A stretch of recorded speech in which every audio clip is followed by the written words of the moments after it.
نحمد ونصلی علی رسول الکریم اما بعد اعوذ باللہ من الشیطان الرجیم بسم اللہ الرحمن الرحیم قل لمن الارض ومن فیہا ان کنتم تعلمون سیقولون للہ قل افلا تذکرون قل من رب السماوات السبع ورب العرش العظیم سیقولون للہ قل افلا تتقون قل من بیدہ ملکوت کل شیء وہو یجیر ولا یجار علیہ ان کنتم تعلمون سیقولون للہ قل فأنا تسحرون بل آتیناہم بالحق وإنہم لکاذبون ما اتخذ اللہ من ولد وما کان معہ من الہ اذا لذہب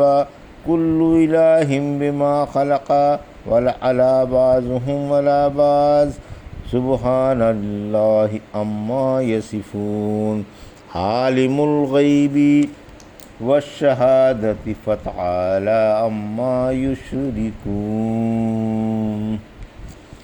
ابھی آپ نے سورہ مومنون کی آیت 84 سے 92 کی تلاوت سماعت فرمائی۔ ان آیتوں کا ترجمہ اور تفسیر اس طرح ہے: قل لمن الارض ومن فیہا ان کنتم تعلمون، آیت 84۔ سیقولون للہ قل افلا تذکرون، آیت 85۔ قل من رب السماوات السبع ورب العرش العظیم، آیت 86۔ سیقولون للہ قل افلا تتقون، آیت 87۔ قل من بیدہ ملکوت کل شیء وہو یجیر ولا یجار علیہ ان کنتم تعلمون، آیت 88۔ سیقولون للہ قل فأنا تسحرون، آیت 89۔ بل آتیناہم بالحق وإنہم لکاذبون، آیت 90۔ ترجمہ: آپ فرما دیں کہ یہ زمین اور جو کچھ اس میں ہے کس کی ہے؟ اگر تمہیں علم ہے تو بتاؤ، فوراً وہ اللہ ہی کو بتائیں گے۔ آپ فرما دیں کہ پھر تم کیوں نصیحت نہیں مانتے؟ آپ پوچھیں کہ ساتوں آسمانوں اور عرش عظیم کا رب کون ہے؟ فوراً وہ اللہ ہی کو بتائیں گے۔ آپ فرمائیں کہ پھر تم اس سے ڈرتے کیوں نہیں؟ آپ پوچھیں کہ ہر چیز پر کس کی بادشاہت ہے اور کون پناہ دیتا ہے اور کس کے مقابلے میں پناہ نہیں دی جاتی؟ اگر تم کو علم ہے تو بتاؤ، فوراً وہ اللہ ہی کو بتائیں گے۔ آپ فرما دیں پھر تم کدھر سے جادو کر دیے جاتے ہو؟ بلکہ ہم نے ان کے پاس حق پہنچا دیا ہے اور واقعی یہ جھوٹے ہیں۔ یہ تھا ترجمہ سورہ مومنون کی آیت 84 سے 90 کا۔ تفسیر: آیت 84۔ اللہ ہر کام میں منفرد ہے۔ اس آیت میں اللہ اپنی انفرادیت ثابت فرما رہا ہے کہ میں ہی پیدائش، تصرف و اختیار اور بادشاہت و ملکیت کا مستقل مالک ہوں۔ میرے سوا کوئی عبادت کے قابل نہیں، عبادت صرف میرے ہی لائق ہے، اس میں میرا کوئی شریک نہیں۔ اس لیے اللہ نے رحمت عالم صلی اللہ علیہ وسلم سے فرمایا کہ آپ مشرکوں سے جو اللہ کے ساتھ غیروں کو بھی شریک کر لیتے ہیں، حالانکہ یہ اعتراف کرتے ہیں کہ اس کی ربوبیت میں کوئی شریک نہیں اور ان کے معبود نہ کسی چیز کو پیدا کر سکتے ہیں اور نہ ان میں کسی قسم کا تصرف و اختیار ہی پایا جاتا ہے، نہ کسی کو نقصان ہی پہنچا سکتے ہیں اور نہ نفع، بلکہ عقیدے سے انہیں پوچھتے ہیں، بلکہ اس عقیدے سے انہیں پوچھتے ہیں کہ یہ ان کے اور اللہ کے درمیان واسطہ ہیں اور انہیں اللہ کے قریب کر دیں گے۔ جیسے قرآن فرماتا ہے سورہ زمر کی آیت 3 میں، ہم ان کی صرف اس وجہ سے عبادت کرتے ہیں کہ یہ واسطہ بن کر ہمیں اللہ سے قریب کر دیں گے۔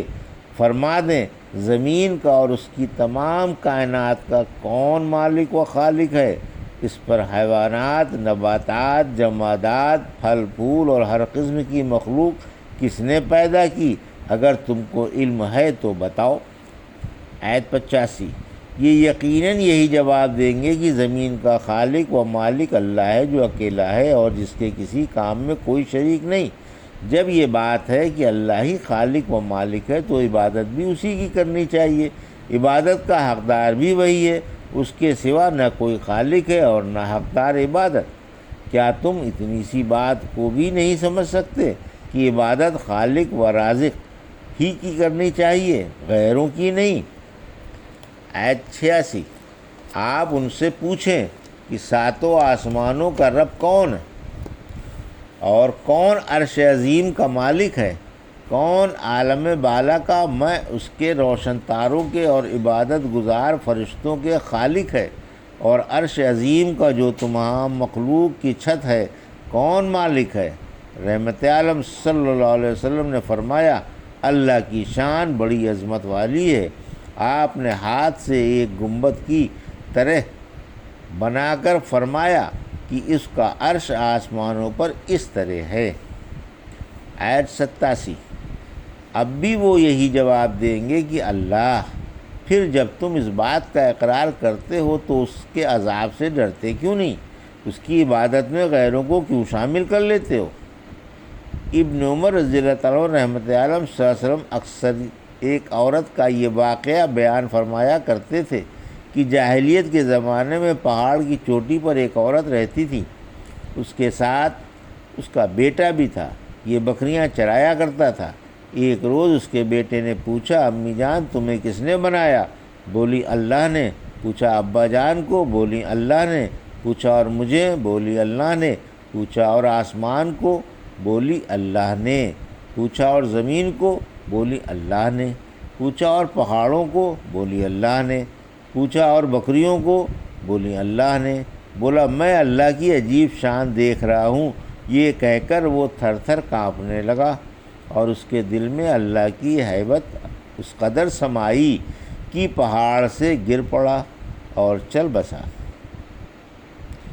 آیت 88، یعنی یہ پوچھو کہ یہ سارا کارخانہ کس کے ہاتھ میں ہے اور اختیار کس کا ہے؟ سورہ ہود کی آیت 86 میں فرمایا، ہر جاندار کی پیشانی کے بال اللہ ہی کے ہاتھ میں ہیں۔ رسول اللہ صلی اللہ علیہ وسلم کثرت سے یہ قسم کھایا کرتے تھے، اس کی قسم جس کے ہاتھ میں میری جان ہے، اور جب زیادہ زور دیتے تو فرماتے،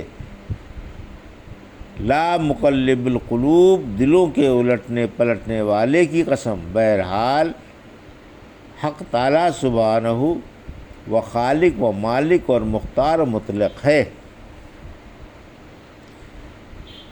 آیت 89، جب سب سے بڑا سردار اللہ ہے تو وہی معبود بھی ہے، یعنی وہ اس بات کا اقرار کر لیں گے کہ عظیم سردار جو خود پناہ دے سکتا ہو اور اس کے خلاف پناہ نہ دی جاتی ہو اللہ ہے۔ اللہ ہی ہے جو اکیلا ہے اور بلا شریک کے ہے۔ جب یہ بات ہے تو اس کے ساتھ غیروں کی عبادت کرنے میں تمہاری عقلیں کیوں ماری جاتی ہیں، اور کون تمہاری عقلوں کو کھو جاتا ہے؟ آیت 90، توحید کا اس بات اور شرک کی ترویج۔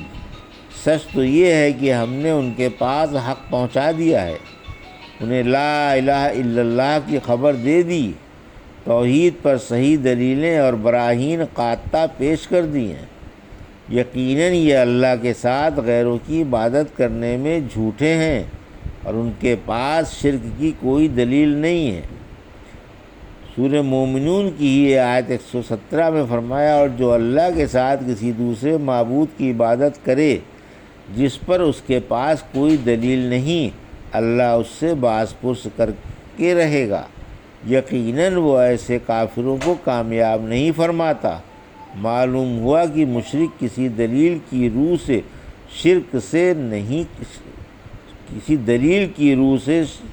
شرک نہیں کرتے، بلکہ شرک محض گمراہی اور افترا پردازی ہے۔ انہیں جاہل باپ دادا کی تقلید نے اس دلدل میں پھانس دیا ہے۔ سورہ زخرف کی آیت 23 میں فرمایا، ان کافروں کا قول اس طرح فرمایا ہے فرمایا ہم نے باپ دادا کو ایک طریقے پر پایا اور ہم انہی کے نقوش پر چل رہے ہیں۔ ما اتخذ اللہ من ولد وما کان معہ من الہ اذا لذہب کل الہ بما خلق وعلی بعضهم علی بعض سبحان اللہ عما یصفون۔ آیت 91۔ عالم الغیب والشہادۃ فتعالی عما یشرکون۔ آیت 92۔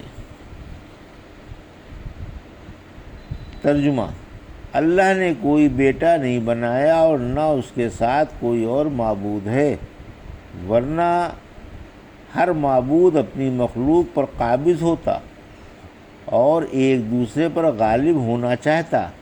اللہ ان مشرکوں کے وصفوں سے پاک ہے، وہ چھپی کھلی ہر بات جاننے والا ہے اور مشرکوں کے شرک سے بالا تر ہے۔ یہ تھا ترجمہ آیت 91 92 کا۔ تفسیر: اللہ کا کوئی شریک نہیں۔ آیت 91۔ بادشاہت، تصرف، اختیار اور عبادت میں بلکہ کسی بات میں بھی اللہ کا کوئی شریک نہیں اور نہ وہ صاحب اولاد ہے۔ اگر چند معبود فرض کر لیے جائیں تو ہر معبود اپنی مخلوق پر قابض ہو اور انتظام وجود و درہم برہم ہو جائے۔ ہمارا روزمرہ کا مشاہدہ ہے کہ عالم موجودات عالم علوی سے لے کر عالم سلفی تک باقاعدہ منظم و مرتب ہے اور ایک دوسرے سے بے حد متصل ہے۔ سورہ ملک کی آیت 3 میں فرمایا تم مہربان اللہ کی مخلوق میں کوئی تفاوت نہ پاؤ گے، علاوہ ازیں چند معبود ایک دوسرے پر غالب آنا چاہیں گے اور آپس میں جنگ چھڑ جائے گی۔ پھر فرمایا کہ اللہ ان ظالموں اور مسرفوں کی باتوں سے جو اس کی طرف اولاد و شرکاء کی نسبت کرتے ہیں بہت ہی اونچا ہے۔ آیت 92۔ اسے ظاہر و باطن، کھلی چھپی اور اندرونی اور بیرونی ایک ایک بات معلوم ہے اور وہ منکر و ظالم کی افطرا پردازیوں سے پاک و صاف اور بلند و بالا ہے۔ یہ تھا سورہ مومنون کی آیت 84 سے 92 کا ترجمہ اور تفسیر جو بھی آپ نے سماعت فرمائی۔ بارک اللہ لی و لکم فی القرآن الحکیم و نفعنا ایاکم برایات الذکر الحکیم۔